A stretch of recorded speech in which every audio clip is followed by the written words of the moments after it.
ছাত্রছাত্রীরা, আজকে আমি তোমাদের আমাদের পরিবেশ বইয়ের জীবিকা ও সম্পদ অধ্যায়টির 111 পৃষ্ঠা থেকে 117 পৃষ্ঠা পর্যন্ত যে সমস্ত প্রশ্ন উত্তর হবে সেই সমস্ত প্রশ্ন উত্তর করিয়ে দেব।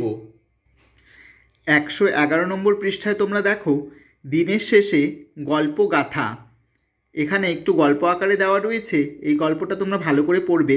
আমি এখান থেকে কিছু প্রশ্ন শেষে লিখিয়ে দেব। 112 নম্বর পৃষ্ঠায় তোমরা দেখো ঠিক একইভাবে গল্প আকারে দেওয়া রয়েছে, এখান থেকে যে সমস্ত প্রশ্নগুলো হবে সেই সমস্ত প্রশ্ন কিন্তু আমি করিয়ে দেব। এখানে দেখো নানা ধরনের লোকগান, এই যে এখানে যে গল্পটা রয়েছে তোমরা ভালো করে পড়বে, এখান থেকে যে সমস্ত প্রশ্ন হবে আমি কিন্তু তোমাদেরকে শেষে লিখিয়ে দেব। 113 নম্বর পৃষ্ঠায় তোমরা দেখো এখানেও গল্প আকারে দেওয়া রয়েছে, তোমরা ভালো করে গল্পটি পড়বে। আমি এখান থেকে যে সমস্ত প্রশ্ন হবে সেই সমস্ত প্রশ্ন লিখিয়ে নেব। দেখো এখানে নানা জেলার নানা নাচ।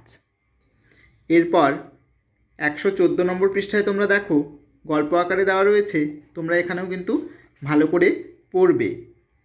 এবার দেখো তোমাদের জানা পড়া নানা গল্প নিয়ে নিজেদের মধ্যে আলোচনা করো, তারপর নিচে লিখে ফেলো। এখানে দেখো ছক আকারে দেওয়া রয়েছে তোমার জানা গল্প, আর এই পাশে লেখা আছে গল্প থেকে কি শেখা যায়। এখানে দেখো তোমার জানা গল্পতে আমি লিখে দিয়েছি প্রথমে 2 বন্ধু ও ভালুকের গল্প। গল্প থেকে কি শেখা যায়? বিপদে যে পাশে থাকে সেই প্রকৃত বন্ধু।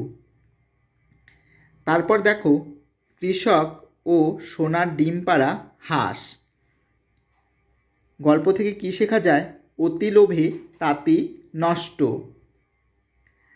তারপর দেখো রাখাল ও বাঘের গল্প। গল্প থেকে কি শেখা যায়? কখনো মিথ্যে কথা বলতে নেই। তারপর দেখো সিংহ ও খরগোশ। গল্প থেকে কি শেখা যায়? বুদ্ধি যার বল তার। তোমরা এইভাবে ছকটি পূরণ করে নেবে। এরপর 115 নম্বর পৃষ্ঠায় তোমরা দেখো ছক করে দেওয়া রয়েছে লোকগানের প্রথম লাইন কি উপলক্ষে গাওয়া, গানটি কোথায় শুনেছ। তাহলে প্রথমের লাইনটা আমি লিখে দিয়েছি, দেখো প্রথমে ফাগুনের ও মোহনায়। এখানে কি উপলক্ষে গাওয়া হয়? হোলি উৎসবে। গানটি কোথায় শুনেছ? বসন্ত উৎসবে। তারপরে লোকগানের প্রথম লাইনে দেখো লেখা আছে শিশিরে শিশিরে শারদ আকাশে। কি উপলক্ষে গাওয়া হয়? দুর্গাপূজা উপলক্ষে। গানটি কোথায় শুনেছ? গ্রামে গ্রামে। এরপর আছে সোহাগ চাঁদ বদনী ধ্বনি। কি উপলক্ষে গাওয়া হয়? ঘরে নতুন বউ এলে। গানটি কোথায় শুনেছ? বিয়ে বাড়িতে। ওগো তোরা টুসু নিয়ে যা। কি উপলক্ষে গাওয়া হয়? টুসু যায় রে। পুরুলিয়া জেলায়। কোথায় শুনেছ? পুরুলিয়া জেলায়। তারপর দেখো ভাদু ভাদর মাসে লোকগানের প্রথম লাইন কি উপলক্ষে গাওয়া হয়? ভাদু পুজোয়। গানটি কোথায় শুনেছ? গ্রামে। তারপর দেখো আরে ও রঙিনা নাওয়ের নাইয়া। কি উপলক্ষে গাওয়া হয়? নৌকা বাওয়ার সময়। গানটি কোথায় শুনেছ? মাঝিদের দাঁড় টানার সময়। তোমরা এভাবে ছকটি পূরণ করে নেবে। এরপর দেখো তোমার অঞ্চলে বিভিন্ন উৎসবে মেলায় কি কি ধরনের নাচ হয় তা লেখো। এখানে ছক করে দেওয়া রয়েছে উৎসব মেলার নাম আর এখানে নাচের নাম। এখানে দেখো প্রথমে দেওয়া রয়েছে পৌষ মেলা, তাহলে নাচের নাম বাউল নাচ। তারপরে রয়েছে চড়ক মেলা, তারপরে নাচের নাম ছৌ নাচ। তারপর রয়েছে দুর্গাপুজোয়, নাচের নাম ধুনুচি নাচ। তারপর রয়েছে চৈত্র সংক্রান্তির উৎসবে, নাচের নাম গম্ভীরা নাচ। তোমরা এভাবে ছকটি পূরণ করে নেবে। এরপর দেখো লেখা আছে সেকালের ছবি। এখানেও গল্প আকারে দেওয়া রয়েছে, তোমরা কিন্তু গল্পটা ভালো করে পড়বে। এখান থেকে যে সমস্ত প্রশ্ন হবে আমি কিন্তু তোমাদেরকে শেষে লিখিয়ে দেব। ঠিক একইভাবে 116 নম্বর পৃষ্ঠায় তোমরা দেখো এখানেও গল্প আকারে দেওয়া রয়েছে, লেখা আছে নানা ছবির কথা। তোমরা কিন্তু গল্পটি ভালো করে পড়বে। এখান থেকে যে সমস্ত প্রশ্ন হবে আমি কিন্তু সব শেষে লিখিয়ে দেব। 117 নম্বর পৃষ্ঠায় তোমরা দেখো, তোমরা ছবি আঁকার সময় কি করো তা মনে করে নিচে লেখো।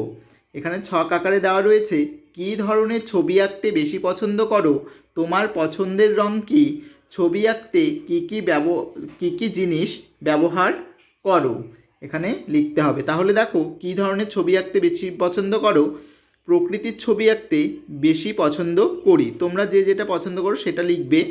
তোমার পছন্দের রং কী, এখানে আমি সবুজ লিখে দিয়েছি, তোমাদের যেটা তোমরা সেটা লিখে নেবে। আর ছবি আঁকতে কী কী জিনিস ব্যবহার করো, দেখো খাতা, রং, তুলি, পেন্সিল, রবার ইত্যাদি। তোমরা এভাবে কিন্তু লিখবে। এরপরে দেখো, বাড়িতে বা স্কুলে তোমরা কোন কোন উৎসবে আলপনা দিতে দেখো, নিচে পছন্দ মতো একটা আলপনা আঁকো। দেখো, এখানে তোমাদেরকে আমি একটা আলপনা এঁকে দিয়েছি, তোমরা তোমাদের নিজেদের মতো করে একটা আলপনা এঁকে নেবে। ঠিক আছে? আমি এখন তোমাদেরকে 111 থেকে 117 পৃষ্ঠার মধ্যে যে সমস্ত প্রশ্নগুলো হবে সেই সমস্ত প্রশ্ন উত্তরগুলো কিন্তু লিখিয়ে দেব। তোমরা ভিডিওটি শেষ পর্যন্ত দেখতে থাকো। 1 নম্বর প্রশ্নটি তোমরা দেখো, কয়েকটি গল্পগাথা গল্পের নাম লেখো। উত্তর হবে চালাক শেয়ালের গল্প, খরগোশ ও কচ্ছপের গল্প, বোকা হাতির গল্প, রাখাল বালক আর বাঘের গল্প ইত্যাদি। 2 নম্বর প্রশ্নটি তোমরা দেখো, লোককথা কী? উত্তর হবে যে সমস্ত গল্প লোকের মুখে মুখে শোনা যায় এবং আমাদের জীবনে কাজে লাগে তাকেই লোককথা বলে। 3 নম্বর প্রশ্নটি তোমরা দেখো, পৌষ মেলা কোথায় হয়? উত্তর হবে বীরভূম জেলার শান্তিনিকেতনে। 4 নম্বর প্রশ্নটি তোমরা দেখো, বাউল গান কি? উত্তর হবে পল্লীর মানুষ বা গ্রামের মানুষ যে সমস্ত গান গায় তাকে বাউল গান বলে। 5 নম্বর প্রশ্নটি তোমরা দেখো, বাউল গান কারা গায়? উত্তর হবে পল্লীর মানুষ বা গ্রামের মানুষ। 6 নম্বর প্রশ্নটি তোমরা দেখো, সমাজের আদি গান কি? উত্তর হবে পল্লীর গান। 7 নম্বর প্রশ্নটি তোমরা দেখো, লালন ফকির কে? উত্তর হবে বাংলার এক মহান সাধক বাউল। 8 নম্বর প্রশ্নটি তোমরা দেখো, লালন ফকিরের একটি বিখ্যাত বাউল গানের নাম লেখো। উত্তর হবে খাঁচার ভিতর অচিন পাখি কেমনে আসে যায়। 9 নম্বর প্রশ্নটি তোমরা দেখো, সারি গান কি? উত্তর হবে নৌকা চালানো, তারপর ছাদ পেটা, মাছ ধরা ইত্যাদি। এইসব কাজগুলো করার সময় যে গান গাওয়া হয় সেই সব গানগুলোকে সারি গান বলে। 10 নম্বর প্রশ্নটি তোমরা দেখো, ভাদু গান কি? উত্তর হবে ভাদ্র মাসে গ্রামে ভাদু পুজোর সময় সারা মাস ধরে যে গান চলে তাকে ভাদু গান বলে। 11 নম্বর প্রশ্নটি তোমরা দেখো, টুসু গান কি? উত্তর হবে পৌষ মাসে গ্রামে টুসু পরবের সময় যে গান চলে তাকে টুসু গান বলে। 12 নম্বর প্রশ্নটি দেখো, ছৌ নাচ কি? উত্তর হবে চৈত্র মাসে পুরুলিয়ার মানুষরা মুখোশ পরে লম্ফ ঝম্ফ করে একদল মানুষের নাচকে ছৌ নাচ বলে। 13 নম্বর প্রশ্নটি তোমরা দেখো, ঝুমুর নাচ কি? উত্তর হবে আদিবাসী ও সাঁওতাল মেয়েদের হাতে হাত ধরে নাচকে ঝুমুর নাচ বলে। 14 নম্বর প্রশ্নটি তোমরা দেখো, ঝুমুর নাচ কোথায় কোথায় দেখা যায়? উত্তর হবে পুরুলিয়া, বীরভূম, বাঁকুড়া, মেদিনীপুর ইত্যাদি জায়গায়। 15 নম্বর প্রশ্নটি তোমরা দেখো, গম্ভীরা নাচ কি? উত্তর হবে লোকসঙ্গীত বা লোকপালায় গান বাজনার সাথে যে নাচ করা হয় তাকে গম্ভীরা নাচ বলে। 16 নম্বর প্রশ্নটি তোমরা দেখো, গম্ভীরা নাচ বা পালা কোথায় দেখা যায়? উত্তর হবে মালদায়। 17 নম্বর প্রশ্নটি তোমরা দেখো, উত্তরবঙ্গের চা বাগানের আদিবাসী শ্রমিকদের নাচ কোনটি? উত্তর হবে মেচ রাভাদের নাচ। 18 নম্বর প্রশ্নটি তোমরা দেখো, আদিম মানুষেরা কোথায় ছবি আঁকত? উত্তর হবে পাহাড়ের গুহার দেওয়ালে, ছাদে ছবি আঁকত। 19 নম্বর প্রশ্নটি তোমরা দেখো, আদিম মানুষেরা কি দিয়ে ছবি আঁকত? উত্তর হবে কাঠকয়লার কালি, জন্তু জানোয়ারদের চর্বি মেশানো মাটি দিয়ে ছবি আঁকত। 20 নম্বর প্রশ্নটি তোমরা দেখো, আদিম মানুষেরা কি ছবি আঁকত? উত্তর হবে গাছপালা, প্রকৃতি, মানুষের, জানোয়ারদের ছবি, মানুষের শিকার করার ছবি ইত্যাদি। 21 নম্বর প্রশ্নটি তোমরা দেখো, আদিম মানুষ অন্ধকার গুহার ভেতরে কিভাবে আঁকত?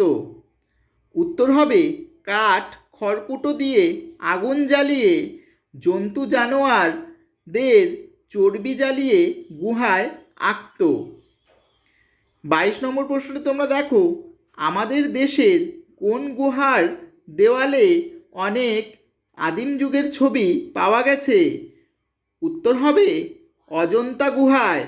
23 নম্বর প্রশ্নটি তোমরা দেখো, ছবি আঁকতে তুমি কোন জিনিস ব্যবহার করো? উত্তর হবে খাতা, রং, তুলি, পেন্সিল, রবার ইত্যাদি। তোমরা এই প্রশ্নগুলো খুব ভালো করে পড়বে, এখানের বাইরে কিন্তু একটা প্রশ্নও আসবে না। আর ভিডিওটি যদি তোমাদের ভালো লাগে, যারা চ্যানেলটিতে নতুন রয়েছো তারা অবশ্যই সাবস্ক্রাইব করে দেবে চ্যানেলটিকে, আর যারা আগে থেকেই রয়েছো তারা কিন্তু লাইক, শেয়ার, কমেন্ট করতে ভুলো না। আমি পরবর্তী প্রশ্নগুলো নিয়ে তোমাদের সামনে আমি আবার হাজির হব।